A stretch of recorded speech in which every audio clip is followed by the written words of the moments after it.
때는 2019년 초여름, 저희 부부는 개인 사정으로 다니던 교회를 나오게 되었습니다. 생각할 겨를도 없이 그 교회를 나온 것이라 아침부터 저녁까지 바빴어야 할 주일의 하루가 갑자기 사라진 셈이었습니다.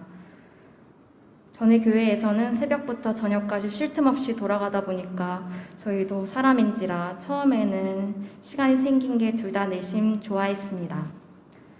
그렇지만 그 기쁨은 그리 오래 가지는 못했습니다. 주일 예배를 드릴 성전이 없다는 것이 너무 서러웠고 예전 교회 사람들이 자꾸 생각에 맴돌았습니다. 다른 교회를 찾아야 되지만 찾고 싶은 마음이 빨리 들지 않았습니다. 너무 힘들어서 저희는 주택에서 키우기가 쉽지 않지만 신경을 다른 데 쓰기 위해 강아지를 데려오기를 선택합니다. 그 강아지의 이름은 평안이입니다. 지금 생각해보면 평안이가 없었다면 저희는 여기까지 오지 못했을 거라 생각합니다. 예전 교회를 생각할 시간에 평안이를 보살피고 있었고 힘들 때마다 평안이가 우리에게 기쁨을 주었습니다.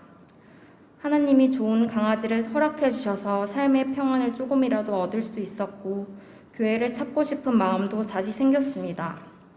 그렇게 저희 부부의 교회 찾기가 시작되었습니다. 교회를 찾는 것은 생각보다 쉽지 않았습니다. 인터넷을 켜고 서울 교회라고 치면 수많은 교회가 나왔습니다. 하루에도 수십 번 찾아봐도 이 교회가 그 교회 같고 다 똑같아 보였습니다. 그러다 보니 교회 가기가 너무 힘들다는 마음이 들어서 교회를 못 간 적도 있었습니다. 그래도 교회는 가야 된다는 생각에 한 주에 한 번씩 돌아가면서 서로 가고 싶은 교회를 가자고 얘기해서 한 주에 한 번씩 다른 교회를 갔습니다. 한 주에 한 번씩 다른 교회로 간 지 2, 3주 정도 지났을 때 어느 한 중대형 교회를 갔습니다. 평일에 말씀을 들어보고 남편이 괜찮다고 해서 같이 갔더니 몇 번 더 가봐야겠다는 생각을 했습니다. 그런데 그 당시에 저와 남편의 신앙이 영적으로 매우 어려울 때였고 그 교회는 중대형 교회다 보니 스스로 신앙생활을 지켜나가기가 쉽지 않았습니다. 목사님과 만나려면 많이 기다려야 하고 예배를 드리고 나면 답답한 마음이 있었습니다. 그 당시 저희로서는 적응을 하기 힘든 상태였고 저희는 앞으로 계속 다닐 수 있는 교회를 찾기 위해 다시 교회를 찾아 나섰습니다. 절망했습니다. 주님께 원망도 했습니다.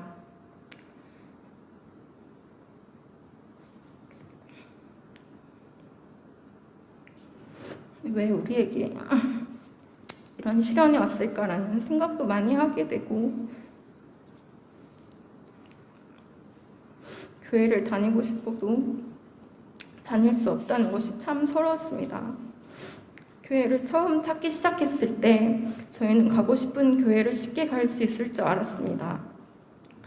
몇 번 가다 보면 등록할 교회가 나올 줄 알았습니다. 그렇지만 아니었습니다. 한 달이 흐르고 두 달이 흐르고 기약 없는 시간이 흘러가니까 저희는 점점 지쳐갔습니다. 점점 포기할 때쯤 하나님은 저희에게 기도를 해야 한다는 마음을 주셨고 저희는 그제서야 주님께 매달렸습니다. 너무 힘들다고 제발 저희가 뿌리 내리고 다닐 수 있는 교회를 허락해 달라고 일할 때나 쉴 때나 계속 주님께 구했습니다. 이렇게 구한 지 한 일주일 정도 흘렀을 즈음에 어느 날 똑같이 인터넷으로 교회를 찾고 있었습니다. 그 와중에 눈에 들어온 교회가 있었습니다. 바로 주는 사랑 교회였습니다. 주는 사랑 교회 홈페이지에 목사님 프로필 사진이 소나트를 하고 있는 찍은 사진이 있었습니다. 모든 교회 사이트에서 목사님이 하트를 하고 찍은 사진은 없었습니다. 그리고 교회 사이트에서 진실함과 사랑이 묻어나오는 것이 느껴져서 이 교회는 뭐지 하면서 어떤 교회일까 계속 생각에 맴돌았습니다. 남편한테 이 교회에 대해서 말했을 때 가고 싶은 교회 리스트들이 몇 군데 더 있어서 바로는 가지 못했지만 몇 주간 주는 사랑 교회에 대해서 생각하였고 남편한테 계속 가자고 얘기하였습니다. 저희 부부는 2019년 8월 말 드디어 주는 사랑 교회에 처음 예배를 드리러 오게 되었습니다. 처음 예배를 드린 날 신기하게도 남편과 저는 주일 예배 말씀을 통해 각각 필요한 은혜를 동일하게 공급받는 일이 일어났습니다. 예배를 마치고 나와서 저와 남편은 서로 너무 좋았다고 이야기하며 그냥 바로 등록할까? 라고 이야기하고 다시 돌아가서 교회 등록을 하였습니다. 저희는 주는 사랑 교회를 이끌어 주신 것은 주님이 하셨다고 밖에는 설명이 되지 않습니다. 당시 저희는 많은 아픔을 가지고 이 교회에 처음 발을 들였습니다. 처음 왔을 때 가장 좋았던 점은 한 분 한 분이 너무 따뜻하고 사랑이 넘친다는 점이었습니다. 목사님, 사모님 두 분이랑 처음 만남을 가졌을 때 저희를 처음 봤음에도 불구하고 따뜻하게 맞아주셔서 편하게 얘기를 할 수 있었습니다. 그래서 마음이 복잡했음에도 바로 등록할 수 있었던 이유 중 하나였습니다. 이렇게 한 주 한 주 예배를 드리면서 기초반을 듣게 되고 더 나아가 제자훈련까지 듣게 되었습니다. 주는 사랑 교회를 다니면서 가장 바뀐 점은 말씀과 기도의 필요성을 알게 되었습니다. 예전에는 문제가 생기면 문제로 골치 아파하고 걱정하는 것이 먼저였다면 지금은 긍정적으로 생각하며 말씀과 기도로 문제를 주님께 맡겨드리게 되었습니다. 매주 예배를 드리며 훈련을 하면서 달려온 것이 벌써 1년이 되었습니다. 저희는 그 사이 집사의 직분을 받게 되고 찬양팀을 섬기는 자로 세워져 묵묵히 섬기고 있습니다. 쉽지 않은 1년이었습니다. 그렇지만 하나님은 우리를 내버려 두지 않으시고 끝까지 하나님의 사람으로 세우셨습니다. 이 율법책을 내 입에서 떠나지 말게 하며 주야로 그것을 묵상하여 그 안에 기록된 대로 다 지켜 행하라. 그리하면 내 길이 평탄하게 될 것이며 내가 형통하리라.